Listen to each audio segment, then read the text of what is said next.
basically what icebergs are is that they're a list of information about a particular topic. This one being the Roblox game Survive and Kill the Killers in Area 51. The top of the iceberg has general, well-known, common knowledge stuff, you know, things that probably everyone and their mum would know by now, but as the iceberg descends downward, the information gets more rare and less known. And yes, I am aware that I did make another Sanctic iceberg once, like 2 years ago, but not only is that video horribly outdated, but most of the entries on it were just straight up garbage and just jokes that just made the iceberg not fun to commentate on at all. Like, Call of Duty Zombies copied Sanctic. Yeah, sure. But this iceberg is different. Everything on this list is 100% real, or at least has some element of truth to it. So no stupid entries or anything like that. Also, I will be talking about some things that were in the original video anyway, to save you time having to, watch it and listen to my pre-puberty voice. Okay, listen, 2021 was not a good year for me, okay? But anyway, that's the introduction. This video might be a lot longer than my usual Sanctic video, so I hope you all have some snacks ready. But for now, let's all take a deep dive into the ultimate, definitive, and hopefully last Sanctic iceberg.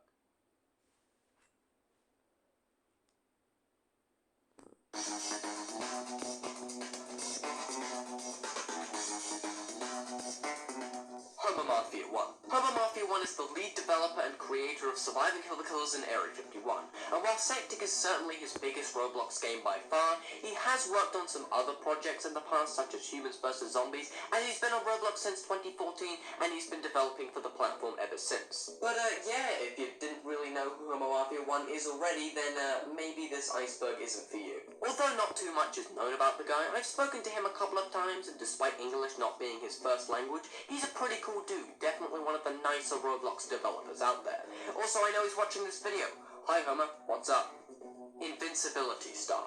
The Invincibility Star is a removed item that used to be in Sanctic that was replaced with the Landmine Game Pass in 2020.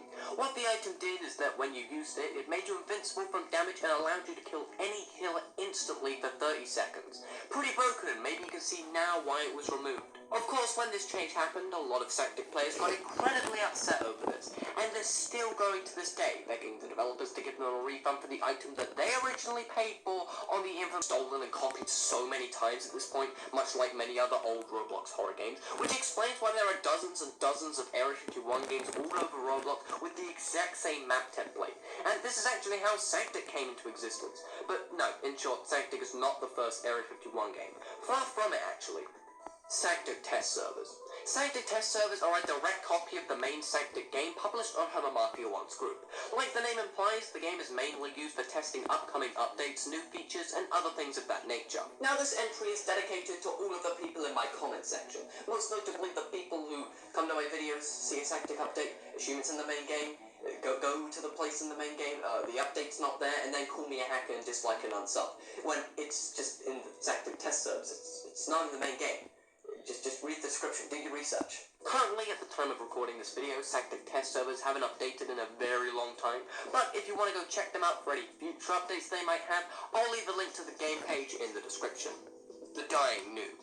This refers to the name of the dead person that sits in front of Slenderman's cage in all of the modes besides storming. Nicknamed the Dying Noob by the community, they don't do anything besides utter the words, "Do not open this door." And in fact, the Dying Noob is believed to be the leader from storming. Well, I mean, come on, it's pretty obvious. Although the Dying Noob didn't always look like this, in older versions of the game's thumbnails, they're shown as just a regular guy, I suppose. But yeah, the Dying Noob, whatever his or her name is, holds a special place in Sanctic's history, and probably always will. MG42. Definitely one of the most popular game passes within Sanctic, the MG42 is pretty much essential for anyone who wants to play this game competitively or seriously. When you buy this game pass, you'll get the exclusive MG42 weapon whenever you join Classic, Killer, or Storming mode. You can even find it around the map in Juggernaut, or even buy it in Slenderman's Cage and Endless Survival mode. But yeah, it's only 30 Robux, definitely worth it, and I'd say it's only really beaten out in terms of value by the Energy Drink game pass, for the following reasons. Energy Drink. 100% the most popular and overpowered Sanctic game pass of all time. If you have the Robux to spend and are playing Sanctic at all without this item, then just what are you doing? But yeah, I think we all know how how this item over here works. When you take a sip of it, you regain 75% of your HP, you get the drill. However, it's worth noting that in Juggernaut you only get 2 sips compared to the usual 4 in all of the other modes, but it's still an insanely powerful item. And if you're thinking of buying or spending any money in this game at all, this is the Game Pass to go for. I mean, it costs the same amount of Robux as the Landmine. I mean, come on, what would you buy, honestly? Papers. Papers are items that you can find around the map in both Classic and Killer mode. They don't offer much content or value in-game and only purely exist to add to the lore and backstory of Area 51.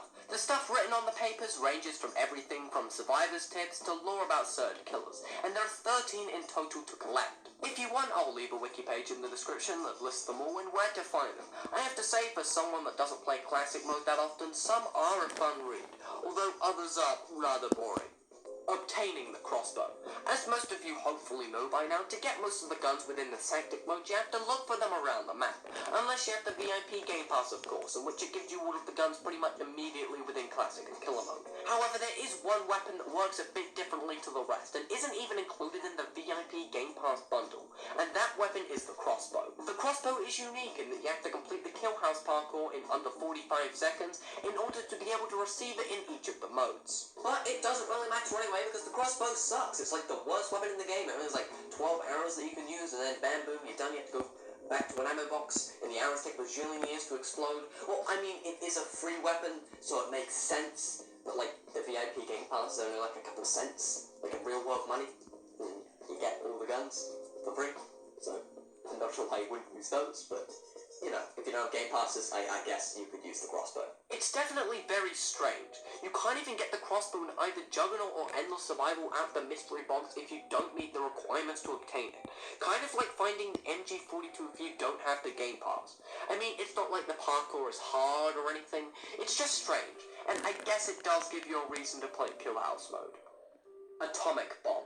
By far one of the most well-known locations within Sanctic, the atomic bomb is found in the radioactive area in all of the modes, and if you go up to it in either Classic or Killer mode, it gives you a free badge, although nobody really knows why there's an atomic bomb in Area 51 to begin with. It's definitely the cause of the radioactive area existing, as stated in one of the papers found in the location, but what else? Is it sentient? Did it give life to the zombies? What about the giant? Or maybe it has connections to the ray gun.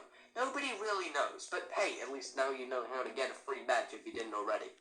Menu screen music. One of the Sanctic menu screen's most defining features is the music that plays in the background, and if you sit there and listen to it for long enough, you realize that it isn't just one song on a loop, but 3, and you can even arrange which music track to play in what order to your liking. One of the songs is a remix of Winds of the Jords, a well-known classic Roblox song, while the other 2 are Lunatic and Scent of the Night, composed by the artist Mayu. I think that's how you say it. Although it's worth noting that Mayu did not create these tracks exclusively for Sanctic, rather they're just royalty-free music that Homer borrowed instead. Fun fact, actually, these 3 songs were decided by the community in a poll held in Sanctic Discord by Homer Mafia 1 himself. So technically, whenever you go into Sanctic, you're listening to music that the community likes, or the community decided on. So that's pretty cool. However, there is a 4th music track within the game, titled Strolling Around, also by the previously mentioned Mayu.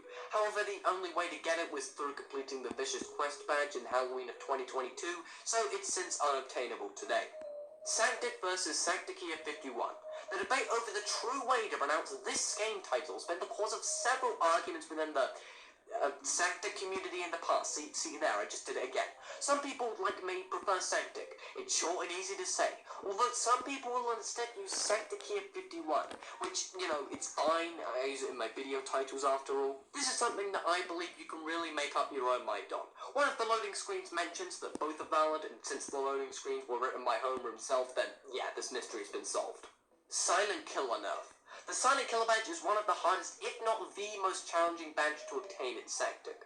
To get it, you need to win a round as the Juggernaut with 12 people on the lobby, and be on full health once the round ends. It's certainly not easy. The nerf part refers to the fact that in older versions of the game, you literally could not take any damage at all, even if you healed all your HP back up, as, well, whenever a Juggernaut kills a player, they regain 20 HP, of course. I'm very glad this was changed, that now you just have to be on full health once you win. You can still take damage. It's made getting Silent Killer actually possible due to how good the player base has gotten at Juggernaut over the years. Compared to back then, where nobody really used shift lock, the gun locations were on like 4 spots, and nobody really knew what they were doing. The good old days of Juggernaut, am I right?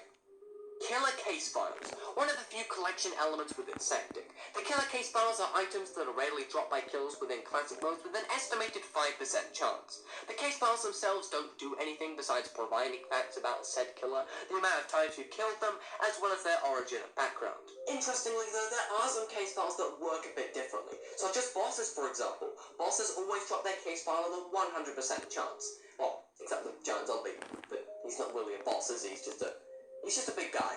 He's not a boss. Or even Jane the Killer's case file, which she drops herself whenever she kills Jeff the Killer, since of course weapons do not effectively harm Jane, so it makes sense why this is the case. Get it? Case files? Whatever, let's just move on.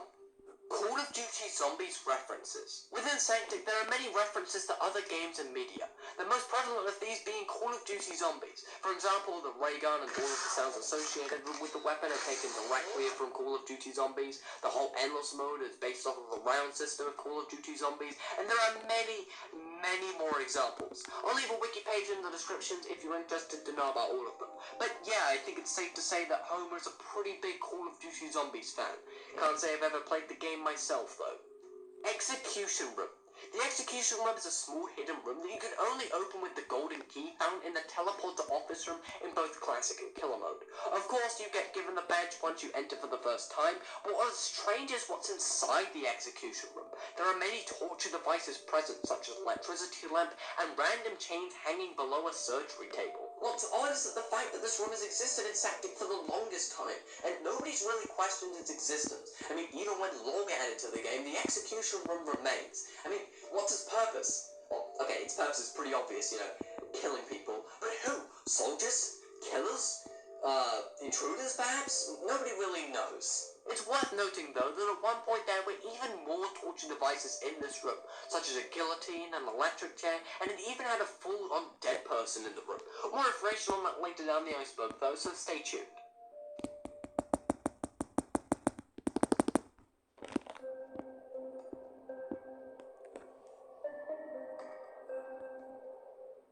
The Way Out.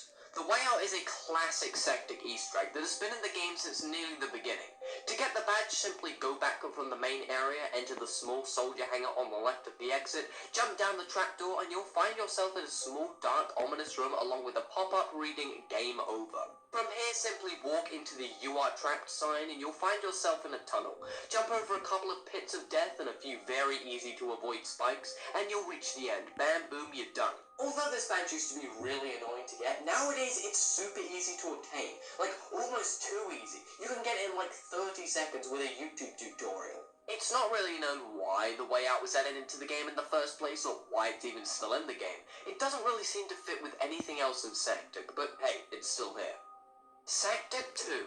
Sectic 2 is or was a fan-made Area 51 game that was created by Homer Mafia 1's friend Portula 1, now known as SB Portula, as an unofficial sequel to Sectic.